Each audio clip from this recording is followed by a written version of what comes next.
Hi friends, welcome to Kalai express. இன்றைக்கி நாம் ரொம்ப டேஸ்ட்டாக வீட்டிலையே ஒயிட் பாஸ்தா எப்படி செய்யலாங்கிறத பார்க்கலாங்க. இன்றைக்கி அந்த வீடியோ தான் பார்க்க போகிறோம். வாங்க வீடியோக்குள்ளே போகலாம். நம்ம ஃபஸ்ட்டு பாஸ்தாவை வேக வச்சுக்கணும். அதுக்கு ஒரு வாணலியில் தண்ணி சேர்த்து அதில் உப்பு சேர்த்துக்கணும். சேர்த்து அதில் 1 டேபிள் ஸ்பூன் அளவுக்கு எண்ணெய் சேர்த்துக்கலாங்க. அந்த எண்ணெய் எதுக்கு சேர்த்துறதுனா அப்போ தான் பாஸ்தா ஒன்றோட ஒன்று ஒட்டாமல் இருக்கும். நாம் 1 கப் அளவு பாஸ்தா எடுத்துக்கலாம். அந்த பாஸ்தாவை அந்த தண்ணியில் சேர்த்து ஒரு 5 to 7 மினிட்ஸ் வேக விடணும். மீடியம் ஃப்ளேமில் வச்சு வேக விடலாங்க. இந்த பாஸ்தா வேகிற டைமிங் ரொம்ப முக்கியம். அப்போ தான் குழையாமல் நல்லாயிருக்கும். இப்போ நம்ம அதை வடித்து எடுத்து வச்சுக்கலாங்க பாஸ்தாவை.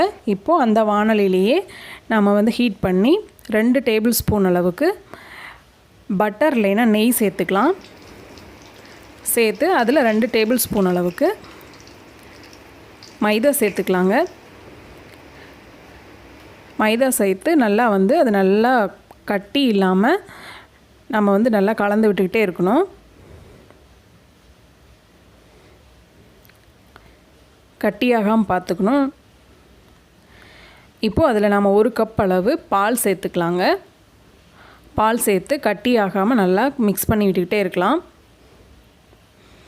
பாருங்கள், இந்த மாதிரி நல்லா க்ரீமியாக வரணும். கட்டியாகாமல் கிளறி விட்டுக்கிட்டே இருந்து இந்த மாதிரி க்ரீமி கன்சிஸ்டன்சி வந்ததுக்கப்புறம் நாம் 1 டேபிள் ஸ்பூன் அளவு சில்லி ஃப்ளேக்ஸ் சேர்த்துக்கலாம். அதோட 1 டீஸ்பூன் அளவு பிளாக் பெப்பர் சேர்த்துக்கலாம்.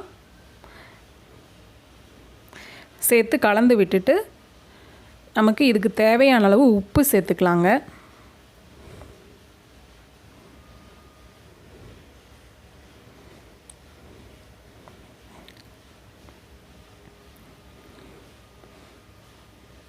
பாருங்கள், நல்ல க்ரீமி கன்சிஸ்டன்சி வந்துருச்சு. இந்த டைமில் நாம் வேக வச்சு எடுத்து வச்சுருக்க பாஸ்தாவை அதில் சேர்த்துக்கலாம்.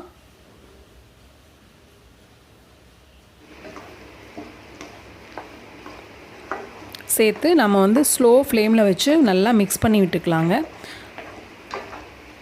ஹை ஃப்ளேமில் வச்சோன்னா அடி பிடிக்கும். ஸ்லோ ஃப்ளேமில் வச்சு ஒரு 2 to 3 மினிட்ஸ் நல்லா மிக்ஸ் பண்ணி விடலாம். பாருங்கள், சூப்பராக ஒயிட் பாஸ்தா ரெடி ஆயிடுச்சு. நீங்களும் செஞ்சு சாப்பிட்டு பார்த்துட்டு லைக் பண்ணுங்கள் ஃப்ரெண்ட்ஸ், சப்ஸ்கிரைப் பண்ணுங்கள். தேங்க்யூ.